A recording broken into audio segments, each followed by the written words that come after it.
Hello friends, आप देख रहे हैं भारती आईएएस यूट्यूब चैनल। मैं मनीष भारती आपका स्वागत करता हूं।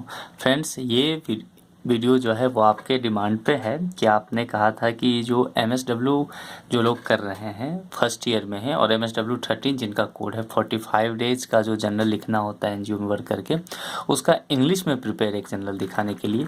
तो इस बार मैं वही लेकर आया हूँ आप पे कि आप एक बार इसे देख लीजिए ताकि प्रिपेयर करने में आपको सुविधा होगा। उससे पहले एक सूचना दे दूं कि यदि आप में से कोई लोग BSW first second third year के स्टूडेंट हो, एमएसडब्ल्यू फर्स्ट सेकंड ईयर या एमएसडब्ल्यू सी फर्स्ट सेकंड ईयर के स्टूडेंट हो, हिंदी या इंग्लिश कोई भी लैंग्वेज आपका हो, तो आप अगर जनरल प्रिपेयर करने में आपको प्रॉब्लम आ रहा है, आप जनरल प्रिपेयर करना चाहते हैं, तो आप मेरे से कांटेक्ट कर सकते हैं। कांटेक्ट कैसे करना है, तो इस वीडियो के नीचे देखिए डिस्क्रिप्शन बॉक्स है, एक एरो होगा। डिस्क्रिप्शन बॉक्स के में मेरा कांटेक्ट डिटेल दिया हुआ है, ईमेल आईडी है। आप बेहिचक मुझसे कांटेक्ट करें, व्हाट्सएप करें और आप जो भी प्रॉब्लम है आप बताएं। आप पीडीएफ ले सकते हैं, आप उसके थ्रू अपना जनरल प्रिपेयर कर सकते हैं। वो लोग जो ओल्ड सेशन के स्टूडेंट हैं या वो लोग जो जॉब में है जनरल प्रिपेयर नहीं कर पाते हैं, वो बेहिचक कांटेक्ट करें, उनकी हेल्प हो जाएगी और आपकी इस तरह से डिग्री मिल सकता है आपको। तो फ्रेंड्स, आइए अब समय नहीं गवाते हुए हम बढ़ते हैं टॉपिक की ओर। ये टॉपिक आप देख रहे हैं एमएसडब्ल्यू 13 है, यानी कि ये फर्स्ट ईयर में जो न्यू सेशन है 2019 के बाद जिनका एडमिशन होगा उनके लिए ये है। ओके, बाकी लोग भी देखिए, इससे फ़ायदा ही होगा आपको। तो एमएसडब्ल्यू 13 इंग्लिश में जिनका है फर्स्ट ईयर 45 डेज, जो 45 दिन आप एनजीओ में जाके इंटर्नशिप करते हो, उसके बाद जो जनरल प्रिपेयर करना होता है वही ये जनरल है, फील्ड वर्क जनरल। आप यहाँ देख लीजिए, ब्लॉक 2 ये है, ब्लॉक 1 मैनुअल होता है, ब्लॉक 2 ये है।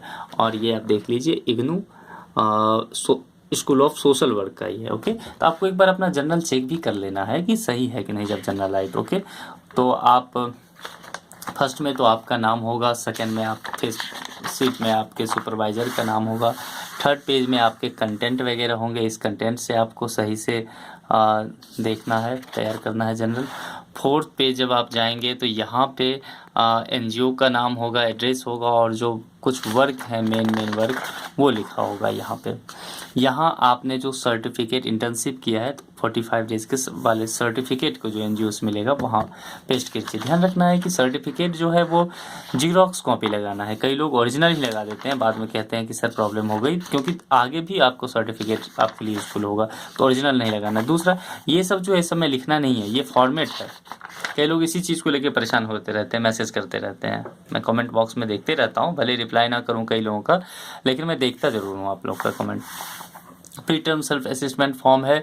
इस फॉर्म का मतलब हुआ आगे कुछ क्वेश्चंस होने वाला है, उसे आप इसको पढ़िए और कुछ क्वेश्चंस को इसको सॉल्व करिए।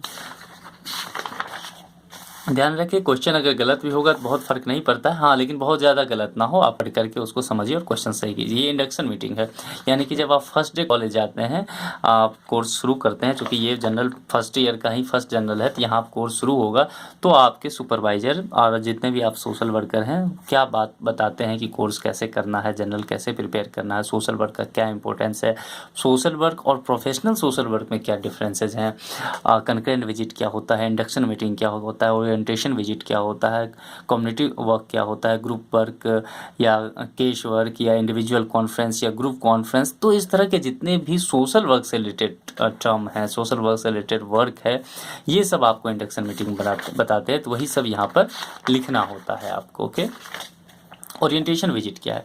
ओरिएंटेशन विजिट का मतलब हुआ कि आप किसी एनजीओ में जा करके, किसी भी एनजीओ में जाइए और 5 दिन का 5 एनजीओ में आपको जाना है। ओके, अब ध्यान रखना है 5 एनजीओ जिसमें आप विजिट करने जाएंगे, इसमें आपको सर्टिफिकेट की ज़रूरत नहीं है, वो एनजीओ आपको सर्टिफिकेट नहीं देगी।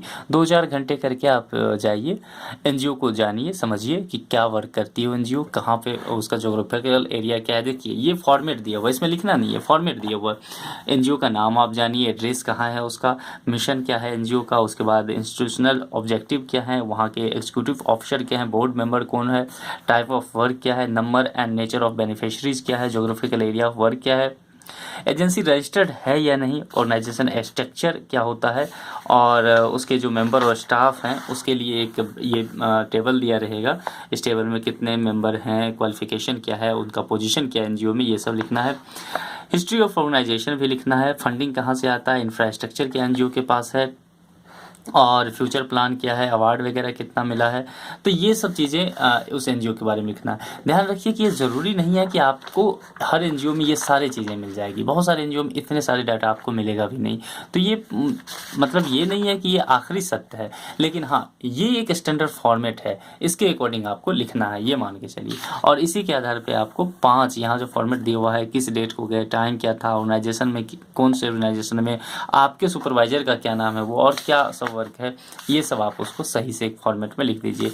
ये 5 एनजीओ का आपको करना है। मिशन चीफ एग्जीक्यूटिव ऑफिसर, यहाँ देखिए बोर्ड मेंबर लिखा हुआ है, फिर टाइप ऑफ वर्क क्या होता है, उसको अवार्ड्स वगैरह क्या मिले हैं उस एनजीओ को, है ना। तो इस तरह से आप एक स्टैंडर्ड फॉर्मेट में लिख सकते हैं।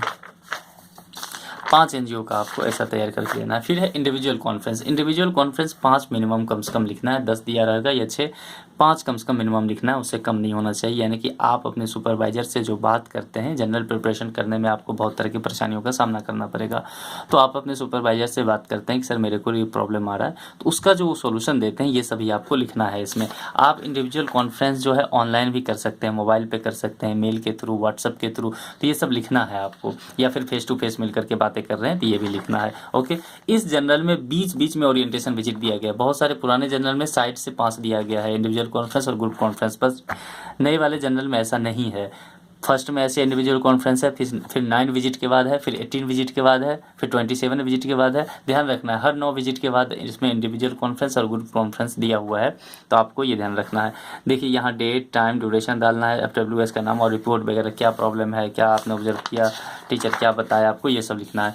कंटेंट फील्ड वर्क रिपोर्ट आपको यहाँ से 45 दिन का वर्क शुरू हो जाता है। जो आप एनजीओ में जाके इंटर्नशिप किए हैं वो काम जो लिखना है वो यहाँ से शुरू होता है। एक स्टैंडर्ड फॉर्मेट यहाँ बताया गया है, ध्यान रखना ये आखिरी सत्य नहीं है, इसके करीब होना चाहिए। यानी कि डेट, एजेंसी का टाइम, परफॉर्म टुडे, क्या आपने वर्क किया, साइन टास्क क्या हुआ, ऑब्जर्वेशन क्या था, टेक्निक क्या यूज किया, और सुपरवाइजर के कमेंट ये आपको नहीं देना है, ये सुपरवाइजर का काम है। तो ये सब चीज़ें आपको मेनली लिखना है। डेट, टाइम, ऑर्गेनाइजेशन का नाम, सुपरवाइजर का नाम, और जो आपके FWS हैं उनका भी नाम होगा, जो फील्ड वर्क सुपरवाइजर हैं।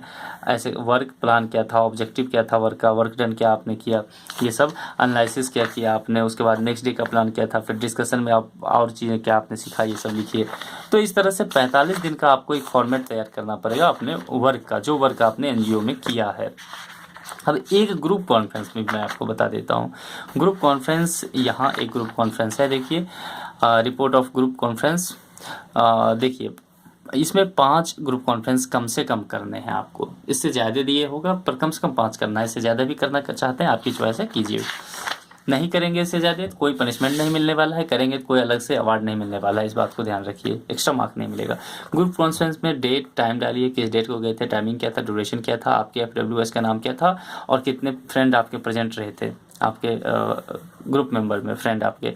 फिर आपने वहाँ क्या क्या डिस्कशन किया, देखा, मतलब इसमें बेसिकली होता क्या है ना, ग्रुप वर्क कॉन्फ्रेंस जो होता है इसमें जो आपके स्टडी सेंटर पे डेट डिसाइड होता है, और कुछ इंटरवल पे, कुछ डे के इंटरवल पे आप सभी सोशल वर्कर मिलते रहते हैं। आपके FWS जितने होते हैं वो स्टडी सेंटर आते हैं, सारे सोशल वर्कर जाते हैं, सोशल वर्कर, और सभी सोशल वर्कर किसी न किसी एनजीओ में वर्किंग में होते हैं, वहाँ जाके इंटर्नशिप कर रहे होते हैं। तो सभी जिस जिस एनजीओ में होते हैं उस एनजीओ के बारे में प्रेजेंटेशन देते हैं, बताते हैं लोगों को कि हमारे एनजीओ में ये वर्क हो रहा है, हमारे एनजीओ में यहाँ काम हो रहा है, हमने इस फील्ड पर इतना बेनिफिट्स है हमारे एनजीओ से जुड़ने से, और जो भी फंडिंग यहाँ से हो रहा है, हमारी प्लानिंग ये है, ये सब बताते हैं जहाँ जो लोग इंटर्नशिप कर रहे हैं।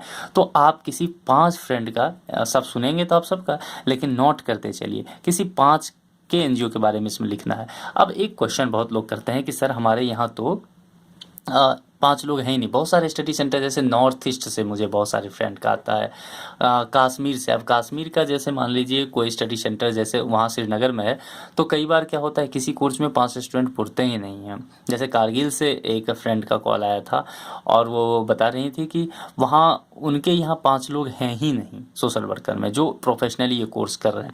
अब इस सिचुएशन में क्या होगा, कई बार नागालैंड से फॉल आता है, या मेघालय से मैं देखता हूँ, तो वहाँ के लोगों का भी यही प्रॉब्लम होता है। जो लोग हैं आप सभी नॉर्थ ईस्ट के मैं फ्रेंड के लिए कह देना चाहता हूँ कि जो लोग भी जो आप अगर अरुणाचल से हैं, मेघालय से हैं, आप नागालैंड के हैं, मणिपुर के हैं, मिजोरम हैं, त्रिपुरा में तो कुछ स्टडी सेंटर पे मतलब वहाँ एक ही शायद स्टडी सेंटर है, वहाँ है नंबर ऑफ स्टूडेंट, बट अगर नहीं है देख लीजिए सिक्किम में फिर ये प्रॉब्लम है ना। तो बंगाल के कुछ स्टडी सेंटर पे प्रॉब्लम है और कश्मीर में प्रॉब्लम है, हिमाचल में भी है। तो अगर जहाँ पंजाब में शायद वहाँ स्टडी सेंटर नहीं है, कश्मीर वाला है, तो ध्यान रखिएगा कि जहाँ जो लोग हैं, क्योंकि मेरे पास बहुत सारे लोगों का आपका मैसेज आता है, मैं देखता हूँ, तो आप लोग की ये कॉमन सी प्रॉब्लम है, इसलिए मैं इसे यहाँ पे सॉल्व कर देना चाहता हूँ रुक के थोड़ा। कि अगर ग्रुप कॉन्फ्रेंस आप कर रहे हैं, मान लीजिए कि आपके स्टडी सेंटर पे 5 लोग आप सोशल वर्कर हैं ही नहीं, या कई बार हैं भी तो वो रेगुलर नहीं है, आते ही नहीं हैं, तो फिर उनके बारे में आप जानेंगे नहीं। तो आपको क्या करना है कि आपके सुपरवाइज़र मिलेंगे या नहीं भी मिलते हैं, आप किसी सोशल इंस्टीट्यूट वर्क करने वाले जो इंस्टीट्यूट होते हैं ना, जैसे नेहरू युवा केंद्र है, गवर्नमेंट ऑफ इंडिया उसको स्पॉन्सर करती है, तो इस टाइप के, जैसे कि वुमेन कमीशन है, ओके, हर राज्य का अपना वुमेन कमीशन होता है, तो उस पर आप लिखिए, नेशनल वुमेन कमीशन है उस पर आप लिखिए, यानी कि कोई 5 ऑर्गेनाइजेशन चूज कर लीजिए, उस 5 ऑर्गेनाइजेशन के बारे में आप डिस्कस कीजिए, उसके बारे में आप लिख सकते हैं, आप स्वतंत्र हैं इस पर ये वर्क करने के लिए, ग्रुप कॉन्फ्रेंस करने के लिए, ध्यान रखिए। ओके, तो मैं समझता हूँ आपका प्रॉब्लम अब दूर हो गया। यहाँ डेट डालना है कि किस डेट का ग्रुप कॉन्फ्रेंस हुआ था, टाइमिंग डालना है, ड्यूरेशन डालना है, सुपरवाइजर जो आपके स्टडी सेंटर के सुपरवाइजर हैं, आपके प्रोफेसर, उनका नाम, जो फ्रेंड लोग उपस्थित थे उनका नहीं है तो वो लिखिए, और क्या क्या डिस्कशन हुआ तो वो देखिए। ओके, इस तरह से आप ग्रुप कॉन्फ्रेंस पे लिख सकते हैं। फिर कंकरेंट विजिट ऐसे फिर यहाँ शुरू हो जाता है। इस तरह से 45 कंकरेंट विजिट तक आपको चलना है। 29 आ गया, 31 आ गया, 32 आ गया, 33, देखिए यही फॉर्मेट आपको फॉलो करते चलना है, और इस तरह से आप 45 तक पहुँच जाएंगे, 44 एंड फाइनली 45। तो ये 45वां आ गया। आप यहाँ पे प्लान देखिए, सेम वही हम करते आ रहे हैं, डेट, टाइम, ऑर्गेनाइजेशन का नेम, सुपरवाइजर का नेम, एजेंसी सुपरवाइजर का name, plan of day, objective क्या था वर्क का, ये सब, वर्क डन क्या है, ये सब आप थोड़ा सा इस तरह से, एनालिसिस क्या है, कंक्लूजन फिर आपने क्या किया, ये सब आप पूरा उसको उस फॉर्मेट में लिखते जाना है। अब इंडिविजुअल कॉन्फ्रेंस 6 है, इसमें भी इन्होंने लिख दिया है, ज़रूरत नहीं था, अगर आप ना चाहें तो आप नहीं लिखें, कोई ज़रूरत नहीं है लिखने की। ग्रुप कॉन्फ्रेंस 5 है, 5 लिखना ही है, तो आपने ये लिख दिया इन्होंने। अब self evolution report by student, अब है स्वमूल्यांकन कि आपने सोशल वर्कर हैं, इतने दिनों में आपने क्या सीखा है ना, खुद का फीडबैक आप करना है, आपको देना है। तो आप जब एडमिशन लिए थे तो एक आप सोशल वर्क का आपके अंदर एक जिज्ञासा था कि आप सोशल वर्क करना चाहते हैं, बट सोशल वर्क और प्रोफेशनल सोशल वर्क में डिफरेंस होता है। तो जब आप कोर्स करते हैं MSW, तो आप प्रोफेशनल सोशल वर्कर के रूप में तैयार होते हैं। तो आपने क्या सीखा, क्या स्किल हासिल किया, ये सब आपको इसमें लिखना है। ओके, और ये सेल्फ एवल्यूशन है, किस तरह से आपने कर रहे हैं ये सब। ओके, उसके बाद summary report first year field work, 5 NGO में जो आप विजिट करने गए थे उसका नाम और उसका डेट यहाँ लिखना है। ओके, यहाँ डेट नहीं लिखा है, आपको लिखना है। कंकरेंट विजिट जो 45 कंकरेंट विजिट किया था, एक एक वर्ड में उसको लिखना है और उसका डेट भी डालना है, यहाँ नहीं है आपको डालना है। टर्मिन सेट असेसमेंट फॉर्म, फिर वही से कि जो क्वेश्चन शुरुआत में थे वही लास्ट में है। ये क्वेश्चन सिर्फ इसीलिए देखने के लिए दिया गया है कि आपने इतने दिन काम करने के बाद आप में क्या इंप्रूवमेंट आया है, तो इसको सही से कीजिए।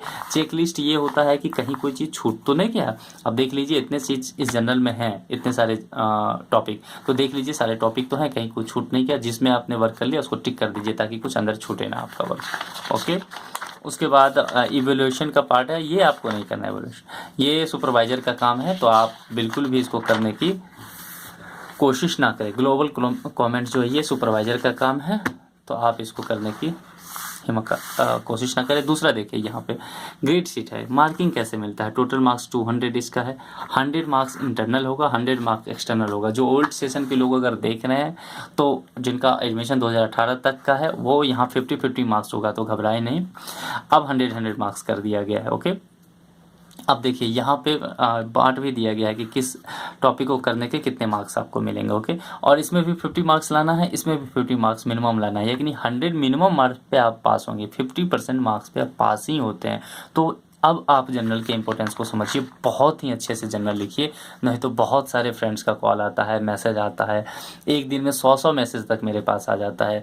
उसमें से कई लोगों का होता है कि सर मैंने जनरल सबमिट किया और मैं फेल कर चुका हूँ या कर चुकी हूँ, तो अब मैं क्या करूँ। तो इस तरह की प्रॉब्लम में आप ना फंसे, इसीलिए बहुत ध्यान से बनाएं आप जनरल। एजेंसी सर्टिफिकेट है, जिस एनजीओ से आपने वर्क किया होगा वहाँ से आपको ये सब करवाना होगा, लेकिन यही फाइनल नहीं है, सर्टिफिकेट इसके बाद भी चाहिए होगा। उस सर्टिफिकेट को आप आगे जो जगह दिया वहाँ पेस्ट भी करना है। तो इस तरह से आपका जनरल पूरा हो गया।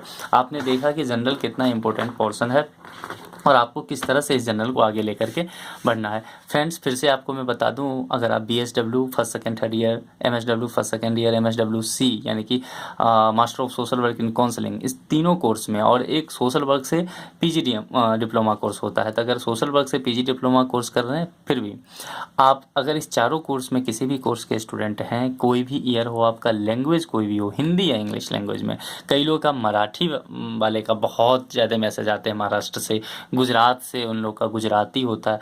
तो आप देखिए, जो लोग महाराष्ट्र से हैं, मराठी या गुजराती लैंग्वेज में कर रहे हैं, मैं उनको उनके लैंग्वेज में हेल्प नहीं कर पाऊँगा।